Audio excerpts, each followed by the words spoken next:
Thank you very much. Thank you. Thank you. I stand before you today to fulfill one of my highest and most important duties under the United States Constitution, the nomination of a Supreme Court Justice.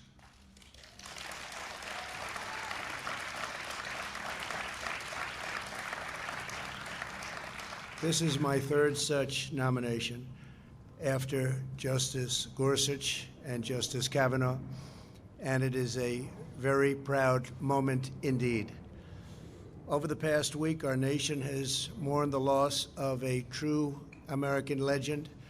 Justice Ruth Bader Ginsburg was a legal giant and a pioneer for women.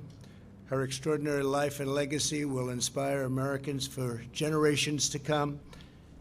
Now we gather in the Rose Garden to continue our never-ending task of ensuring equal justice and preserving the impartial rule of law.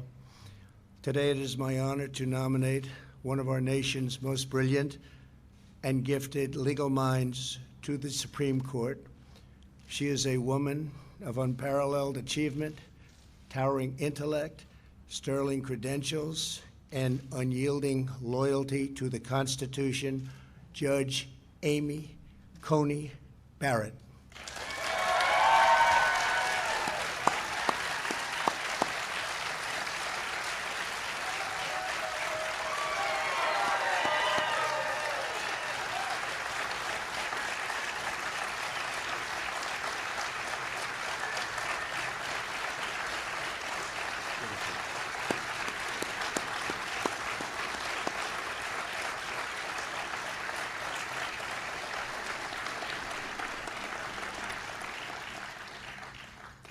We're also joined by Amy's husband, Jesse. Thank you, Jesse, very much. And their 7 beautiful children. Congratulations to you all. Very special day. With us as well are the First Lady. Thank you, First Lady.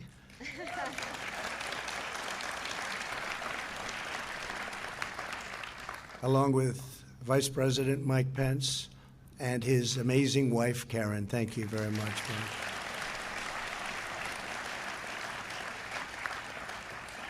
Judge Barrett is a graduate of Rhodes College and the University of Notre Dame Law School.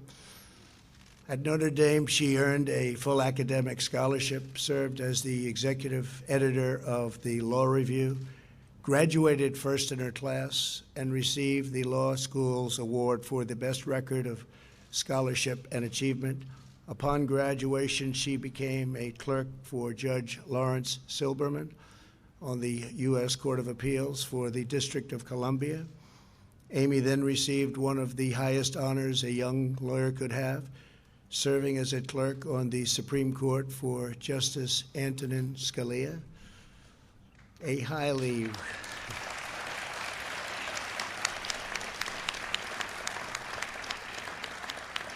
very highly respected law professor at Notre Dame wrote to Justice Scalia with a one-sentence recommendation: Amy Coney is the best student I ever had. That's pretty good. Justice Scalia hired her shortly thereafter, and we are honored to have his wonderful wife, Maureen. Where is Maureen? Maureen Scalia with us today. Thank you. And our great Secretary of Labor. Thank you very much. Thank you, Mr. Secretary. Very good genes in that family, I will say. Very good genes. Before joining the bench, Judge Barrett spent 15 years as a professor at the University of Notre Dame Law School. She was renowned for her scholarship, celebrated by her colleagues and beloved by her students. 3 times she was selected at Notre Dame Distinguished Professor of the Year. When I nominated Judge Barrett to serve on the U.S. Court of Appeals for the 7th Circuit in 2017, every law clerk from her time at the Supreme Court endorsed her nomination, writing, quote, "We are Democrats, Republicans, and independents, yet we write to support the nomination of Professor Barrett to be a circuit judge. Professor Barrett is a woman of remarkable intellect and character. She is eminently qualified for the job. And I can tell you, I did that too. I looked and I studied, and you are very eminently qualified for this job. You are going to be fantastic. Thank you. Really fantastic.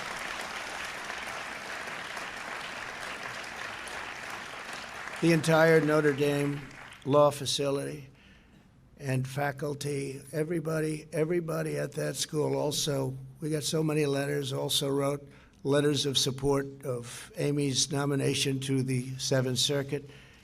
They wrote, in effect, despite our differences, we unanimously agree that our constitutional system depends upon an independent judiciary staffed by talented people, devoted to the fair and impartial administration of the rule of law, and we unanimously agree that Amy is such a person. For the last 3 years, Judge Barrett has served with immense distinction on the federal bench. Amy is more than a stellar scholar and judge. She's also a profoundly devoted mother. Her family is a core part of who Amy is. She opened her home and her heart and adopted 2 beautiful children from Haiti. Her incredible bond with her youngest child, a son with Down syndrome, is a true inspiration. If confirmed, Justice Barrett will make history as the first mother of school-age children ever to serve on the U.S. Supreme Court. That's good.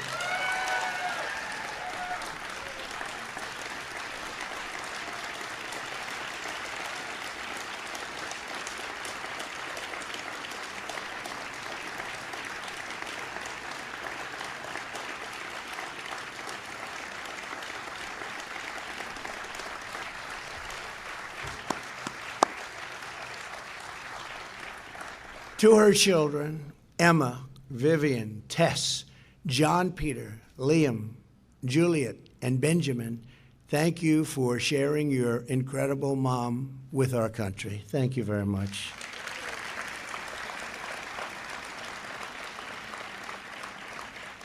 Amy Coney Barrett will decide cases based on the text of the Constitution as written. As Amy has said, being a judge takes courage. You are not there to decide cases as you may prefer. You are there to do your duty and to follow the law wherever it may take you. That is exactly what Judge Barrett will do on the U.S. Supreme Court.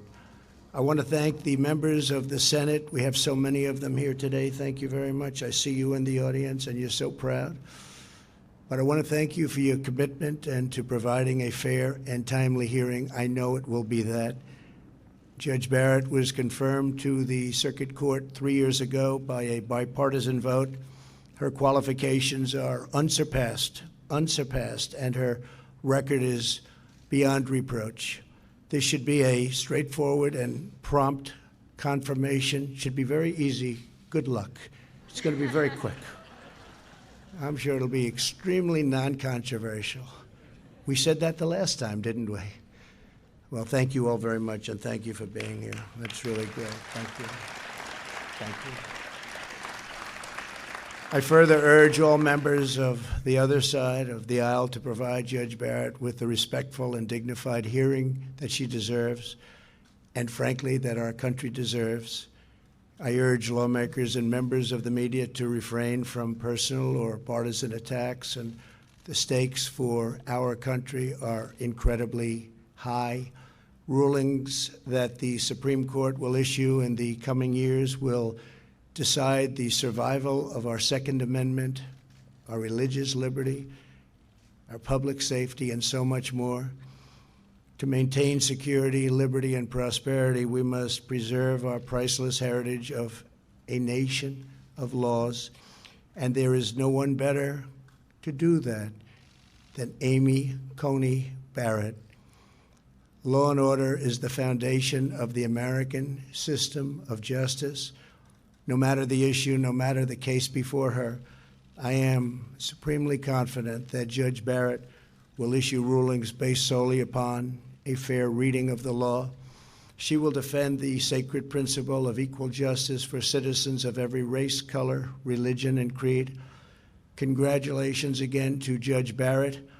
I know that you will make our country very, very proud. Please, Amy, say a few words. Thank you very much. Congratulations. Congratulations.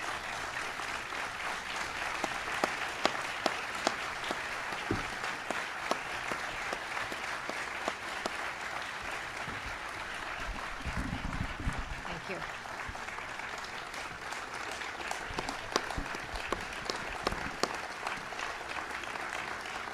Thank you very much, Mr. President. I am deeply honored by the confidence that you have placed in me. And I am so grateful to you and the First Lady, to the Vice President and the Second Lady, and to so many others here for your kindness on this rather overwhelming occasion. I fully understand that this is a momentous decision for a president.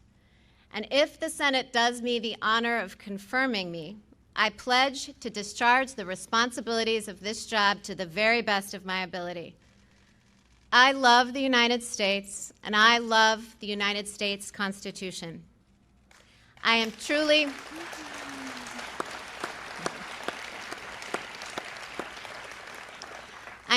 humbled by the prospect of serving on the Supreme Court. Should I be confirmed, I will be mindful of who came before me. The flag of the United States is still flying at half-staff in memory of Justice Ruth Bader Ginsburg to mark the end of a great American life. Justice Ginsburg began her career at a time when women were not welcome in the legal profession. But she not only broke glass ceilings, she smashed them. For that, she has won the admiration of women across the country and indeed all over the world. Yes.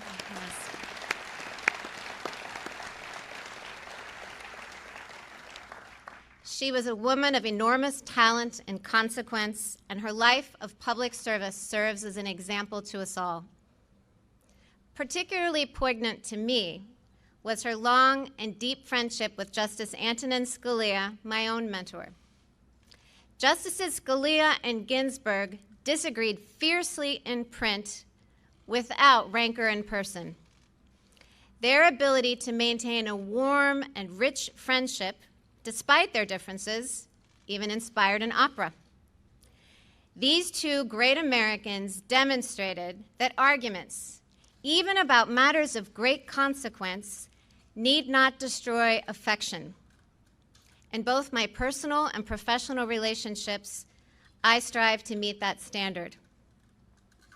I was lucky enough to clerk for Justice Scalia, and given his incalculable influence on my life, I am very moved to have members of the Scalia family here today, including his dear wife, Maureen.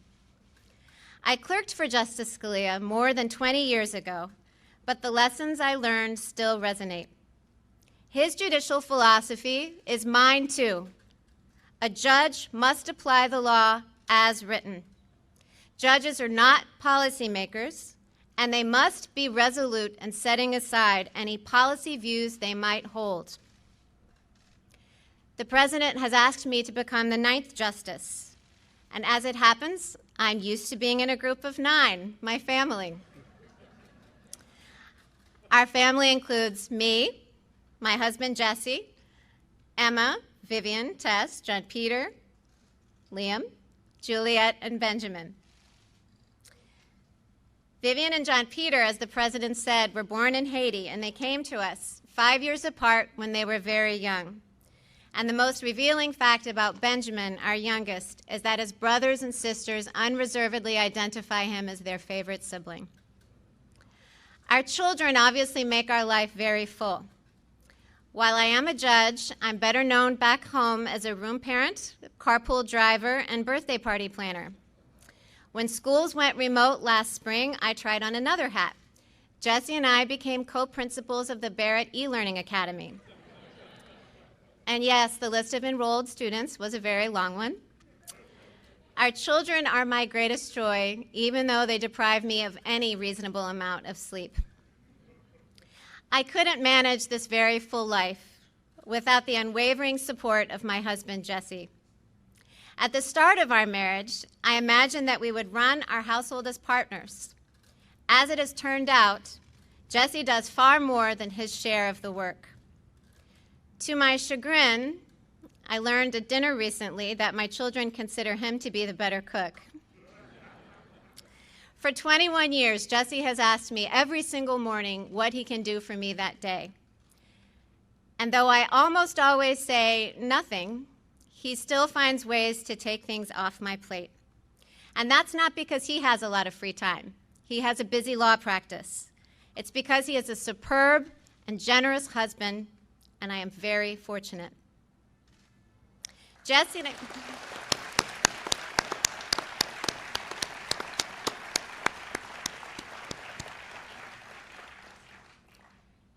and I have a life full of relationships, not only with our children, but with siblings, friends, and fearless babysitters, one of whom is with us today. I am particularly grateful to my parents, Mike and Linda Coney. I have spent the bulk of my adulthood as a Midwesterner, but I grew up in their New Orleans home. And as my brother and sisters can also attest, Mom and Dad's generosity extends not only to us, but to more people than any of us could count. They are an inspiration. It is important at a moment like this to acknowledge family and friends. But this evening, I also want to acknowledge you, my fellow Americans. The President has nominated me to serve on the United States Supreme Court, and that institution belongs to all of us. If confirmed, I would not assume that role for the sake of those in my own circle, and certainly not for my own sake. I would assume this role to serve you. I would discharge the judicial oath, which requires me to administer justice without respect to persons, do equal right to the poor and rich, and faithfully and impartially discharge my duties under the United States Constitution. I have no illusions that the road ahead of me will be easy, either for the short term or the long haul.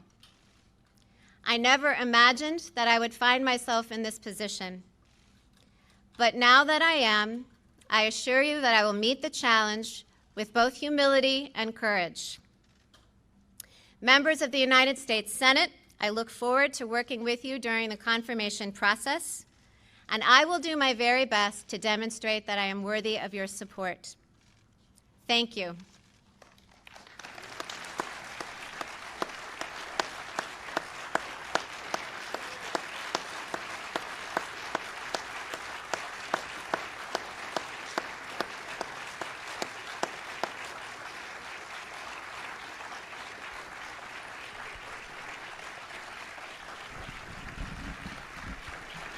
Come on up, family. Come on up, family. I want to acknowledge Attorney General Bill Barr. Bill, thank you very much for being here. Chief of Staff, thank you very much. Chief, you're doing a great job. And all of the senators, please, we really appreciate it. And I know you're going to have a busy couple of weeks, but I think it's going to be easier than you might think. So thank you very much for being here. Thank you all. Thank you all very much. Thank you. Congratulations, Amy.